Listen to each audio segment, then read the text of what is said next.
네, 오늘 송구영 신예배 1강입니다. 제목은 성령의 역사를 오해하는 사람들이라는 제목으로 말씀을 나누겠습니다. 제가 그 시골에서 신앙생활을 했는데 우리 교회 분위기가 이렇게 굉장히 기도를 많이 하는 그런 교회였어요. 요즘 말로 말하면 신비주의 하는 교회였죠. 그 당시에 저는 그게 신비주의인지 몰랐습니다. 근데 지금 보니까 신비주의예요. 막 은사운동, 그게 뭐 교회가 막 그런 분위기는 아니었는데 딱 우리 때부터 그랬던 것 같아요. 우리가 학생 때 중고등학교 그 시절에 교회를 다니기 시작했는데, 그때 분위기가 학생들이 어쩐 일인지 막 기도원 가고, 수련회 때 기도원 가서 성령 받고 막 방언하고, 이상하게 방언 안 터지면 이상한 사람 취급받고 막 그랬거든요. 왜 그런 분위기가 있나 했더니 우리 선배들 중에 그런 사람들이 있었던 거예요. 선배 중에 한 사람은 기도원 가서 기도하다가 막 뜨겁게 기도하는데 막 방언이 터지고 막 이상하게 보이고. 입신 아십니까? 입신? 들어보신 적 있으세요? 기절하는 거예요, 기도하다가. 근데 기절한 사람이 딱 정신을 차리고 이제 깨서 얘기를 하는데 천국 갔다 온 얘기를 막 하는 거예요. 그걸 입신이라고 하거든요. 그런 체험도 하고 막 그랬던 형이 있어요. 근데 그 형이 어느 날 귀신이 들린 거 있죠. 그리고 귀신 들려가지고 교회도 안 나와. 그렇게 열심히 하던 형이었는데, 이제 그런 분위기들이 있었는데, 그 분위기를 아는 우리 선배들이 우리 이제 학생부 여름 수련회, 겨울 수련회 때 우리를 기도원으로 데리고 다녔던 겁니다. 그래서 뭐 은사도 체험하고 막 그랬었다고요. 근데 그 당시에 제가 제일 고민됐던 게 뭐냐면, 가면 기도하면 막 방언이 터져요. 근데 나한테는 하나님의 은혜인지 뭐 악령의 역사인지 방언이 안 터지더라고. 그래가지고 막 갈등하고, 막 방언 기도하는 사람들을 보면서 궁금하기도 했어요. 아니, 저게 진짜 귀신이 주는 방언이냐, 성령이 주는 방언이냐, 뭐 이런 부분에 고민도 있었고요. 근데 그때 그렇게 막 은혜 받고 있던 사람들 중에서 교회를 안 나오는 사람도 있어요. 그런 걸 보면 이 성령의 역사라는 부분이 있잖아요. 우리가 잘 생각해야 되고, 또 기도하고 막 성령 체험하고 은사 체험하고 이런 부분들을 우리 조심해야 된다고 생각이 듭니다. 그쪽으로 계속 빠지면 어떻게 되느냐면 이단 사이비가 돼요. 예수 얘기하는데 무당같이 된다고요. 기도원에 있는 기도 많이 하는 권사님들 중에 있지 않습니까? 복채받고 그 사람 미래를 점쳐주는 권사님들이 있어요. 복채라고 안 하지. 그 사람들은 감사연금이라고 봉투를 쓱 이제 들어미는데 거기에 보면 20만 원, 30만 원 막 들어 있습니다. 감사연금인데 그거를 교회에 드리는 게 아니라 자기 그 미래를 얘기해주는 권사님이 이제 자기 주머니에 챙겨 넣는 거죠. 또 어떤 경우는 신년 막 이럴 때 그렇습니다. 뭐 부흥회 이럴 때 그렇잖아요. 사람들 앞으로 나오라고 해서 막 기도해 줍니다. 목사님들이 안수기도 해요. 그러면서 그 사람에 대한 그 사람에 대한 기도를 막 하는데, 그거를 막 관심 있게 듣고, 이 사람이 올 한 해 받을 응답이다 하면서 기도를 막 해줍니다. 이 가정이 축복을 받고, 이 가정 하는 일이 잘 되고, 막 병이 낫고. 그래서 그 목사님 기도 한번 받으려고 줄을 쫙 끝까지 서 있는 사람들도 많고 막 그랬다니까요. 그게 저 신앙생활 할 때 익숙한 풍경들이었어요. 여러분, 한국의 그 한월산 기도원이라든지 뭐 또 무슨 기도원이라든지 이런 삼각산 기도원이라든지 이런 기도원에 가면 그런 사람들이 굉장히 많았다고요. 그런데 있잖아요. 그런 사람들이 이렇게 이제 성령에 대해서 표현할 때 보면 성령을 불로 표현합니다. 사도행전 2장에 보면 여기 각 사람에게 뭐가 임하여 있었다고 그랬습니까? 급하고 강한 바람 같은 소리가 있어 그들 앉은 온 집에 가득하며 불의 혀처럼 갈라지는 것이 있었다. 그러고요. 각 사람 위에 하나씩 임하여 있었다. 이런 말이 있잖아요. 그러다 보니까 사도행전 2장에서 그러다 보니까 이 뭐 불, 바람 이런 표현이 나오니까 한국 교회 목사님들이 성령을 불처럼 막 불러 하면서 막 받게 하고 막 그러지 않습니까? 그리고 성령에 대해서 막 이렇게 들어가라 나가라 명령하기도 하고 막 그러거든요. 그래서 많은 사람들 중에, 신앙생활 하는 사람들 중에 성령을 불로 오해하는 경우가 있습니다. 여러분, 성령이 불입니까? 혹시 여기서 아멘 하면 여러분 잘못 알고 계신 겁니다. 성령은 하나님이셔요. 무슨 말인가 이해되십니까? 인격을 갖고 계신 하나님이시지 불이 아니라고요. 바람 아닙니다, 여러분. 그런 것처럼 보여진다 표현한 것이지 진짜 성령이 불이고 바람이면 하나님이 아니잖아요. 불바람일 경우에. 그리고 또 어떤 사람들은요, 능력, 힘 이런 정도로 하나님의 여러분 창조주 하나님을 힘으로 표현한다는 게 이게 말이나 됩니까? 천지 창조할 때 하나님이 함께 역사하셨잖아요. 삼위 하나님이 함께 역사하셨지 않습니까? 그죠? 천지를 창조하신 그 하나님을 힘으로 혹은 권능 정도로만 표현을 한다면 성령을 진짜 모르는 거예요. 근데 많은 경우에 기도를 한다는 그런 사람들 혹은 또 이렇게 부흥회를 인도하는 목사님들이 이런 표현들을 많이 합니다. 그러다 보니까 성도님들도 성령을 이렇게 제한적으로 생각하죠. 굉장한 여러분 이게 오해입니다. 그리고 성령의 은사라고 하면서 방언, 또 이런 치유, 환상 보는 거, 아까도 말씀드렸지만 막 넘어져갖고 입신해가지고 막 천국을 보고 오고, 옛날에 그런 것을 내가 본 천국이라고 해가지고 기억하십니까? 그 제목을 똑같은 제목의 책이 있었다니까요. 내가 본 천국. 제가 고등학교 때 그 책을 읽고 얼마나 충격을 받았는지, 야 진짜 사람이 천국에 가는구나, 살았어도 가는구나, 이런 그 오해를 한 적이 있었어요. 근데 여러분 이런 것들이 성령을 오해하기 때문에 나타나는 결과들입니다. 여러분 성령을 오해하잖아요. 어떻게 되느냐면 교회가 굉장히 혼란스러워집니다. 기독교가 굉장히 혼란스러워져요. 시끄러워지고요. 많은 사람들, 여러분 한번 생각해 보세요. 막 불러 하면서 길거리에서 방언하고 다닌다고 생각해 보세요. 불신자가 보고 교회 다니고 싶은 마음이 있겠습니까? 그리고 조용하게 이렇게 공중 예배를 드리고 있는데 잠깐 기도 시간이란 말이에요. 공중 예배 시간에 기도할 수 있지 않습니까? 우리 같이 통성으로 기도합시다. 그러면 막 그냥 방언으로 막 옆에 있는 사람, 여러분 불신자 금방 교회 온 사람이 그거 보면 놀래 뒤로 자빠집니다. 교회 안 나오고 싶어진다니까요. 성령을 오해하면 그렇게 되는 것입니다, 여러분. 뿐만 아니라 우리도 있지 않습니까? 20년 동안 또는 많은 세월 동안 신앙생활을 해왔는데 이 성령에 대한 내용을 잘 듣지 못한 경우가 있어요.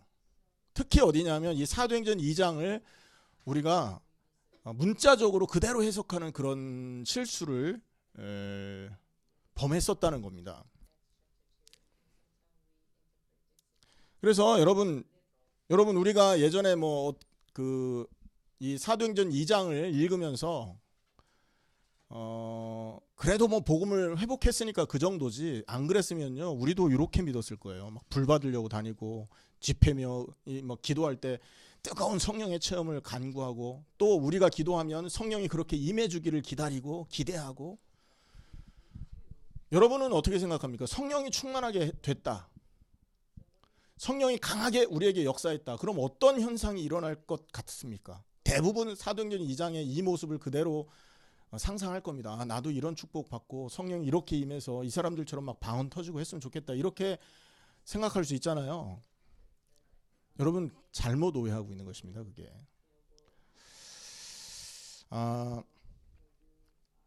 여기 보면 사도행전 2장에 오순절날 일어난 역사를 지금 설명하고 있단 말이에요. 맞죠? 사도행전 2장을 우리가 다시 한번 좀 정확한 눈으로 살펴봐야 되는데, 여기 보면 첫째 성령이 역사합니다. 오순절날이 이미 이름에 후련히 하늘로부터 급하고 강한 바람 같은 소리가 있어서 그 자리에 앉은 모든 사람 위에 성령이 임했다라는 표현이 나오지 않습니까? 그죠? 성령의 역사가 하나가 나옵니다. 그리고 그 성령을 여기에서는 불과 바람으로 표현을 하고 있어요. 뿐만 아니라 그 성령이 역사한 이후에 방언이 터졌습니다. 그래서 오순절 계통의 교회들 방언을 굉장히 강조하죠. 방언이 성령의 역사고 그 성령 세례 받은 사람의 증거이기 때문에 이 방언이 없으면 구원받지 못한 사람이다라고 할 정도로 방언을 강조합니다. 그래서 여러분 방언을 막 연습시키는 경우도 있거든요. 들어보셨습니까? 방언 연습하는 거 아세요? 저는 기도원에 가서 들은 적이 있습니다. 우리 친구가 얘기해 주더라고. 야, 방언 받으려면 딱 한 단어만 열심히 하면 돼. 따라해봐. 뭔데? 할렐루야, 할렐루야, 할렐루야. 할렐루야를 열심히 빨리 해봐. 그러면 방언이 터져. 여러분 맞습니까 이게? 나중에는 할렐루야 아니라 코카콜라를 하면 돼요. 코카콜라. 어떤 사람은 방언하는데요. 우리 그 시골교회 사모님이었어. 사모님의 방언 소리는 저는 얼마나 특이했는지 지금도 기억합니다. 뭐라냐면 파피포 파피 파피포 파피 이러면서 방언이래 이게. 나 그 소리 들을 때마다 소름 끼쳐갖고 죽는 줄 알았다니까요. 그런 모든 모습들이 사실은 사도행전 2장에서 이렇게 얘기하고 있는데 이거를 그냥 문자적으로 받아들였기 때문에 그렇게 나오는 거예요. 자, 그리고 또 방언 이후에 15개국 사람들에게 복음이 전파되잖아요. 맞죠? 자, 이런 역사가 사도행전 2장의 역사란 말이에요. 근데 이게 누가의 관점으로 보면 이 역사를 이 시대에 살고 있는 우리가 똑같이 체험해야 된다라는 말을 전하기 위해 기록한 게 아니라는 겁니다. 여러분 성경은 개인이 구원받는 거에 대해서 성경의 이 큰 기록의 역사의 흐름을 보면 개인이 구원받고 개인이 변화되는 거에 대한 관심보다는 하나님께서 전 역사를 통해서 이루실 구원이라는 그 큰 구원의 히스토리를 어떻게 움직여가고 그 구원 역사 히스토리를 어떻게 완성시켰느냐라는 관점으로 기록이 되어 있어요. 무슨 말인가 이해되십니까? 우리가 다윗을 보고 다윗이 막 하나님을 찬양했으니까 우리가 다윗을 본받아서 다윗처럼 살아야 된다. 이렇게 개인적인 적용을 목적으로 성경에 기록되어 있지 않다는 겁니다. 다윗이 이 그리스도가 오시는 큰 구원 역사의 어떤 위치냐, 그리고 그 구원 역사라는 그것에 이 다윗이 했던 역할이 뭐냐, 이런 것들을 설명하고 있는 거예요. 무슨 말인가 이해되십니까? 자, 하나 물어보겠습니다. 아담은 구원받은 사람입니까? 구원 못 받은 사람입니까? 아담은 구원받았습니까? 못 받았습니까? 헷갈리죠? 왜 그런 줄 아세요? 성경이 그걸 말하고 있지 않기 때문에 그래요. 왜 그래요? 아담의 개인 구원은 성경에 관심이 아니라는 겁니다. 아담이 그리스도가 오시고 그 오신 그리스도 통해서 행하실 하나님의 큰 구원이라는 역사가 있는데 그 역사 속에서 아담의 위치가 무엇이냐를 설명하려고 아담이 나와 있는 거예요. 무슨 말인가 이해되시죠? 그렇다면 여기에 이 사도행전 2장의 이 기록도 같은 관점으로 봐야 된다는 겁니다. 이 사도행전 2장의 이 역사가 개개인이 응답받아야 된다라는 메시지를 주기 위해 누가가 기록한 것이 아니라 구약에 예언되었던 하나님의 큰 구원의 역사가 있는데 그 구원의 역사가 신약에 어떻게 완성되었는지를 보여주기 위해서 누가는 사도행전을 기록하고 있다는 거예요. 맞습니까? 무슨 말인가? 이해되세요? 그래서 이 사도행전 이 전체 기록은 예수님께서 승천하시기 직전에 주신 그 약속, 사도행전 1장 8절, 성령이 임하면 권능받고 예루살렘, 유다, 사마리아 땅끝까지 이르러 내 증인이 될 거다라고 했던 그 언약이 어떻게 완성되어 가고 있는지를 보여주는 목적으로 이 사도행전이 기록됐다는 거예요. 무슨 말인가 이해되십니까? 그래서 보면요, 이 사도행전 1장에서 5장까지 그 내용을 보면 성령의 역사와 함께 예루살렘이 복음화되는 거, 그게 나옵니다. 그리고 7장까지 가보면 유대 땅이 복음화되는 거, 그 다음에 여러분 8장에 가면 사마리아 성이 복음화되는 거 나옵니다. 그리고 13장 이후로는요, 바울이 모든 족속에게 가기 위해 부름받아서 그 바울의 발걸음을 통해서 저 이방의 복음이 증거되는 그 모습이 그 후반부에 기록되어 있어요. 자, 제가 지금 말씀드리는 골자를 이해하시겠죠? 그냥 문자 그대로 우리가 이렇게 이 은혜를 받아야 된다 하고 이거 달라들잖아요. 그러면 이 성경하고 다른 응답을 받게 돼 있다는 거예요. 기억하셔야 됩니다. 자, 그러면 이 사도행전 2장에 나타나 있는 이 사건은 무슨 사건이냐는 거예요. 결론적으로 말씀을 드릴게요. 여러분, 모세가 시내 산에 올라갔다가 내려오면서 두 돌판을 갖고 내려왔습니다. 그죠? 기억하십니까? 그 모세가 내려왔는데 한 40일 있다가 내려와 보니까 그 백성들이 무슨 짓을 하고 있었습니까? 우상 만들어 놓고 막 그냥 이 송아지 하나 만들어 놓고 그게 하나님이라 하면서 온 동네가 시끄럽게 막 제사 지내고 애굽에서 섬기던 대로 우상 숭배하고 있었잖아요. 그죠? 그때 모세가 두 돌판을 던져버립니다. 돌판이 깨지죠. 여러분, 그 사건의 완성의 모습이 사도행전 2장의 모습입니다. 자, 이해되십니까? 돌판이 깨졌다는 것은 하나님과 인간 사이에 언약이 깨진 것, 언약 체결이 깨진 걸 말하는 겁니다.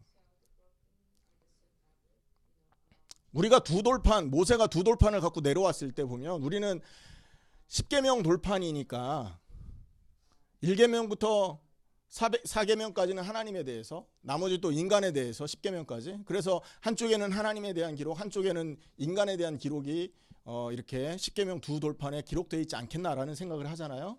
그게 아니랍니다. 이 두 돌판은 한 돌판에 10계명이 다 기록이 되어 있답니다. 그래서 똑같은 내용이 기록된 돌판 두 개를 갖고 내려온 겁니다. 왜 그랬을까요? 그게 여러분 그 시대의 계약 체결의 방법이라고 합니다. 한 개인과 한 개인이 무슨 문서를 주고받으면서 계약을 체결해야 되잖아요. 그러면 똑같은 내용을 적은 문서 두 장을 서로 나눠 갖는답니다. 그래서 모세가 하늘에서 그 시내산에서 두 돌판을 갖고 왔다라는 것은 하나님과 인간 사이에 이렇게 계약이 체결됐다라고 선포하신 모습이었던 거예요. 자, 그런데 이 돌판이 깨졌잖아요. 왜 깨졌죠? 인간이 우상 숭배하고 하나님 말씀을 쫓지 않은 것 때문에 깨진 거 아니에요. 모세가 집어 던져버렸지 않습니까? 그죠? 그 사건이 있었다고요. 자, 우리 한번 예레미야 31장을 한번 예레미야 31장을 보겠습니다. 구약성경 예레미야 31장 31절 32절 말씀입니다. 구약성경 1101페이지입니다. 예레미야 31장 31절 32절 같이 읽겠습니다. 시작. 여호와의 말씀이니라. 보라, 날이 이르리니 내가 이스라엘 집과 유다 집에 새 언약을 맺으리라. 이 언약은 내가 그들의 조상들의 손을 잡고 애굽 땅에서 인도하여 내던 날에 맺은 것과 같지 아니할 것은 내가 그들의 남편이 되었어도 그들이 내 언약을 깨뜨렸음이라. 여호와의 말씀이니라. 자, 33절요. 그러나 그날 후에 내가 이스라엘 집과 맺을 언약은 이러하니 곧 내가 나의 법을 그들의 속에 두며 그들의 마음에 기록하여 나는 그들의 하나님이 되고 그들은 내 백성이 될 것이라. 여호와의 말씀이니라. 자, 예레미야가 지금 이 얘기를 하고 있는 거잖아요. 하나님이 예레미야에게 앞으로 일어날 일을 예언으로 보여주신 것입니다. 자, 여기에서 예레미야에게 말씀을 주면서 과거에 모세가 시내산에서 맺었던 그 언약을 얘기하잖아요. 그죠? 애굽 땅에서 인도해 낼 때 너희에게 맺은 그 언약과 같지 않다라고 말했지 않습니까? 시내산에서 받은 그 언약이 우상 숭배로 말미암아 깨졌던 그 사실을 상기시키면서 다시는 깨지지 않을 언약을, 다시는 깨지지 않을, 그리고 잊어먹지 않을 말씀을 내가 너희의 마음속에 기록해 두겠다라는 언약을 주신 거예요. 이 말씀이 사도행전 2장에서 성취된 것입니다. 자, 한번 보시기 바랍니다. 자, 그러면 사도행전 2장의 모습을 한번 떠올려 봅시다. 예수님이 부활하시고 승천하셨잖아요. 모세가 산에 올라갔던 것처럼 예수님이 하늘로 승천하신 겁니다. 이해되세요? 하늘에서, 시내산에서 율법을 받아 내려온 것처럼 예수님이 하늘로 승천하셔서 내려올 때는 모세가 말씀을 갖고 내려왔는데 예수님은 말씀을 가지고 성령으로 임하신 거라는 거죠. 아멘? 그래서 그 성령이 그들 마음속에 신비에 박혀버린 겁니다. 그 말씀은 하나님과 인간 사이에 맺어진 새 언약을 말하는 것이고요. 그리고 그 언약은 신비에 새겨졌기 때문에 돌판처럼 깨지거나 손상되지가 않는다라는 거죠. 무슨 말인가 이해되십니까? 그래서 누가는 이 사도행전 2장에 이 사건을 모세가 시내산에서 말씀을 받아 하나님과 계약을 체결했고 하나님이 인생의 백성이 인생의 그 영원하신 주권자가 될 것을 약속했는데 그들이 믿지 않아서 언약이 깨졌던 사건을 보완한 사건으로 지금 이걸 설명하고 있는 것입니다. 무슨 말인가 이해되십니까, 여러분? 모세가 시내산에서 말씀을 받아온 것처럼 예수님이 승천하신 이후에 성령을 통하여 우리에게 말씀을 주신 거예요. 그래서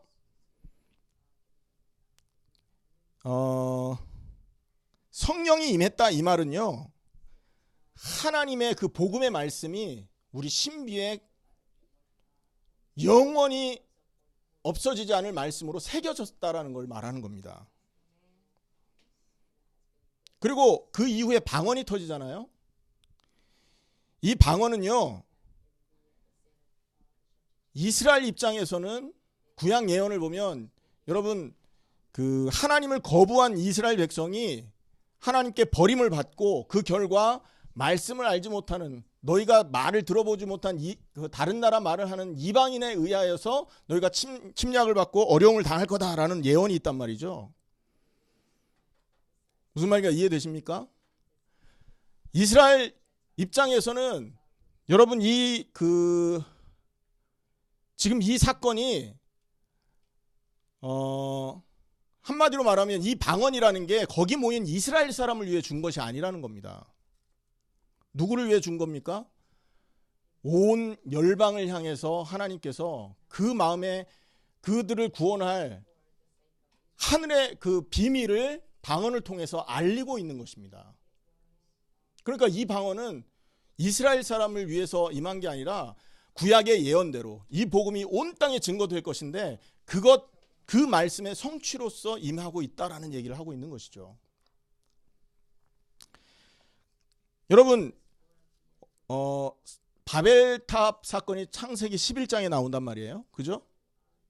바벨탑 사건이 인류가 죄를 하나님 앞에 범하고 나서 하나님이 그것을 심판하는 방편으로서 언어를 전부 갈라놓은 거 아닙니까? 그런데 지금 이 방언은 뭘 의미하냐면 전부 죄악으로 인하여서 뿔뿔이 흩어졌던 그 사람들이 성령이 임함으로 하여서 한 나라가 되고 한 공동체로 다시 모이게 됐다라는 걸 말하는 겁니다. 무슨 말인가 이해되세요? 죄로 인하여 갈라졌던 그 언어가 하나님의 성령의 역사가 임한 이후에는 하나가 된다는 거예요. 한 공동체가 된다는 겁니다. 그래서 그 언어를, 그 이방의 언어를 통해서 여러분, 그래서 이 방언을 해석하는 것도 있지 않습니까? 지금 우리가 하는 대로 아까 제가 그 얘기했던 것처럼 그런 식의 방언이 아니었던 거예요. 정확하게 그리스도의 십자가와 부활을 말하는 완전한 언어였던 겁니다. 그래서 이방 사람들이 다 알아들을 수 있었던 거예요. 이 방언 사건의 의미는 뭐냐? 아까 말씀드렸듯이 심판으로 인해 갈라진 온 나라가 부활 승천 이후에 성령의 역사로 인해서 다시 모여서 하나님을 노래하고 하나님을 찬양하는 새로운 나라, 새로운 역사가 시작된다라는 걸 알리는 모습이라는 거죠. 이게 여러분 사도행전 2장 오순절 사건을 바라봐야 될 또 다른 그 성경의 관점인 겁니다. 누가는 이 관점으로 이걸 기록하고 있는 거예요. 그리고 나서 여러분 3,000명이 회개하고 돌아오지 않습니까? 근데 이것도 있잖아요. 그냥 일어난 게 아닙니다.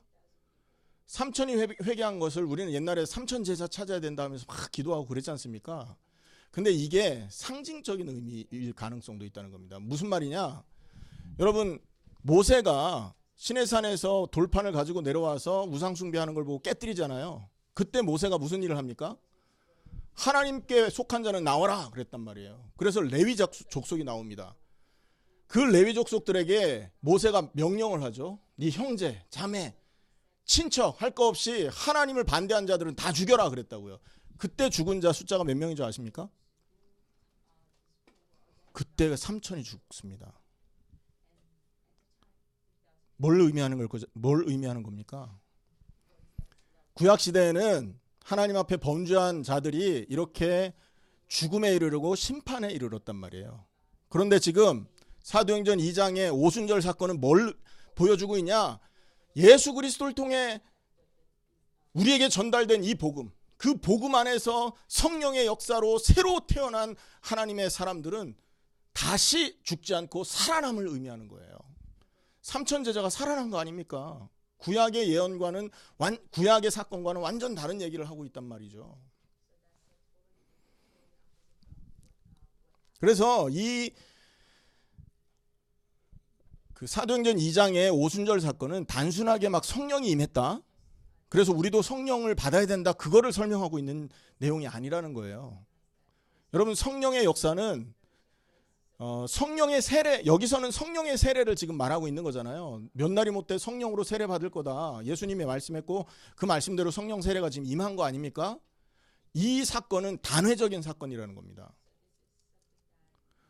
우리 인생에도 한 번 세례 받으면 그걸로 끝나는 거예요. 2번 받고 3번 받고. 여러분, 죽었다가 한 번 살아나면 끝나는 거지 2번 살아나고 3번 살아나지 않지 않습니까? 무슨 말인가 이해되시죠? 그러면 왜 사도행전 2장을 통해서 우리가 알아야 될 건 뭐냐? 성령으로 인해서 새로운 인류가 일어난다라는 걸 보여주고 있는 거라는 겁니다. 성령의 역사로 인해서 성령이 내주하고 성령께서 세례 주심으로 인해서 우리는 새로운 백성이 된다. 민족을 초월하고 인종을 초월하고 성별을 초월하고 나이를 초월해서 성령 받으면 성령 세례로 인하여 우리는 하나님의 백성으로 새로운 인류로 거듭나게 되고 새로운 역사가 그 사람들을 통해서 시작되게 된다라는 걸 알려주고 있는 모습이 사도행전 2장임을 우리는 기억해야 돼요. 자, 그렇게 봤을 때 여러분, 우리가 성령의 역사, 이거를 얼마나 많이 오해를 했느냐, 이게 보여지는 거 아닙니까? 여기서 그리고 또 한 가지, 여기에 불, 바람 이 얘기하고 있잖아요. 이것은 뭘 말하냐 하면 새로운 창조를 의미합니다. 창세기 1장에 보면 여호와의 신이 수면에 운행하니라 그랬잖아요. 그와 같은 모습인 거예요. 불과 바람 같은 성령이 그 사람들 위에 임해 있다라는 것은 이제 새로운 인류가 창조되고 있다, 이 현장에 재창조의 역사가 일어나고 있다라는 걸 보여주고 있는 거라는 거죠.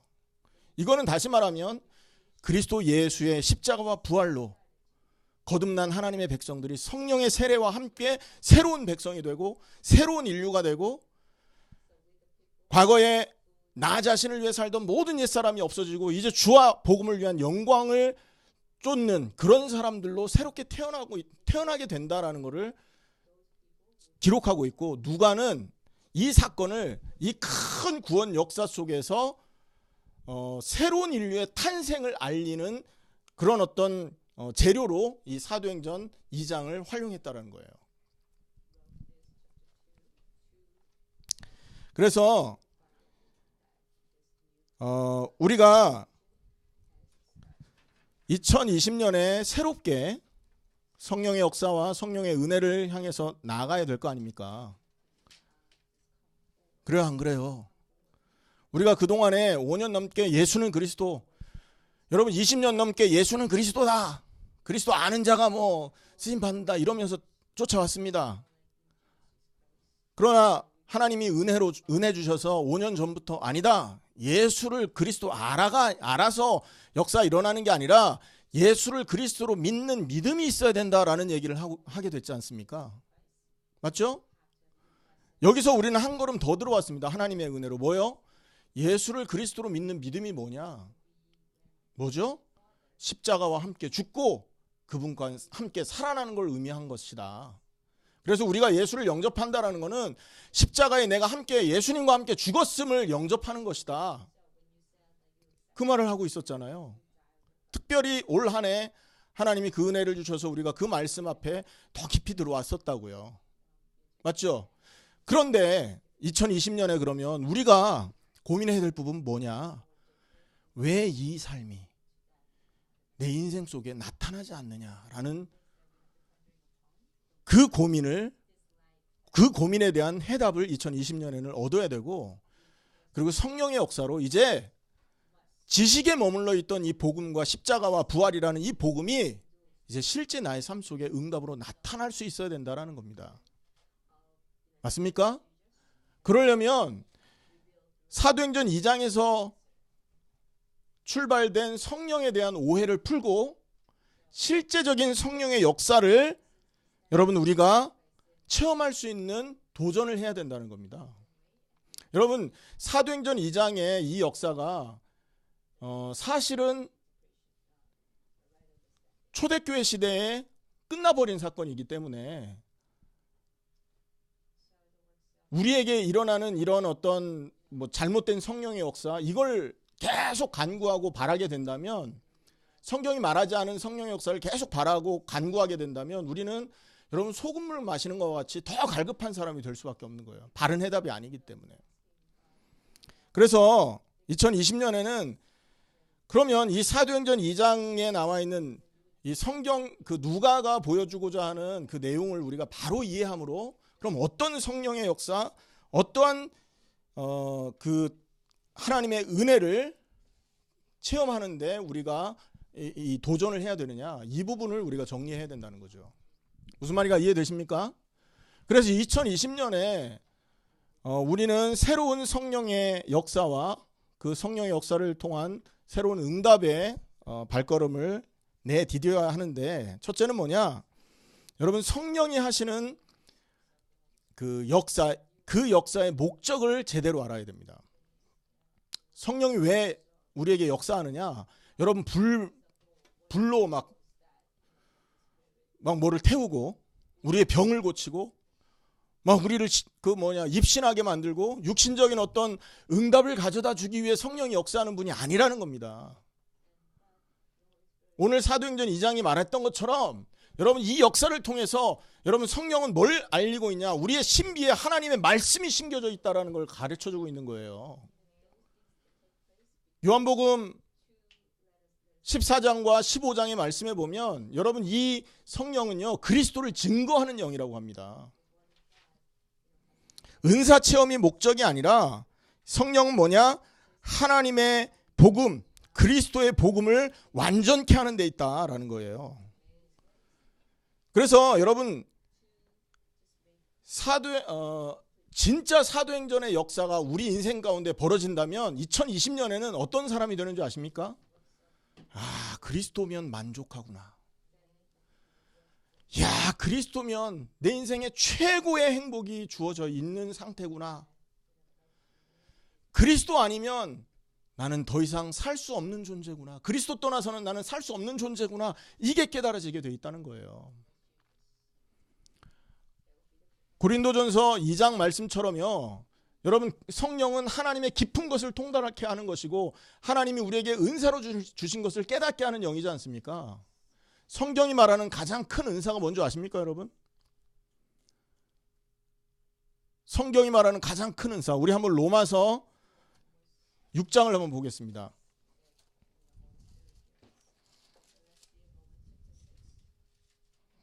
로마서 6장 23절 22절 23절 두 절 같이 읽겠습니다. 시작. 그러나 이제는 너희가 죄로부터 해방되고 하나님께 종이 되어 거룩함에 이르는 열매를 맺었으니 그 마지막은 영생이라. 죄의 싹은 사망이요 하나님의 은사는 그리스도 예수 우리 주 안에 있는 영생이니라. 할렐루야. 은혜로 주신 것을 알게 하려 함이라 그랬습니다. 여러분 하나님이 우리에게 은혜로 주신 거, 여러분 은혜라는 거는요 하나님의 그 선물을 말하는 거 아닙니까? 맞죠? 그 선물을 다른 말로 은사라고 하는데 여기에서 로마서 6장 23절에서 그 은사가 그리스도 우리 주 예수 안에 있는 뭐다? 영생이 은사다라는 겁니다. 또 다른 은사 간구할 필요가 없다는 거예요. 그러니 여러분 2020년에 우리가 성령의 충만함을 두고 간구했을 때 불 떨어지기를 기다리지 마시란 말입니다. 이해되세요? 그거는요, 성령을 오해했기 때문에 그렇게 생각하고 바라는 거예요. 어떤 의미로 우리가 2019년에 하나님의 성령의 큰 역사 속에 있었음을 기억하셔야 돼요. 왜 그렇습니까? 그리스도 우리 주 예수 안에 있는 영생을 우리는 한 해 동안 깊이 생각했다니까요. 그거를 생각할 수 있는 그런 시간과 기회를 우리가 얻은 한 해를 살았다고요.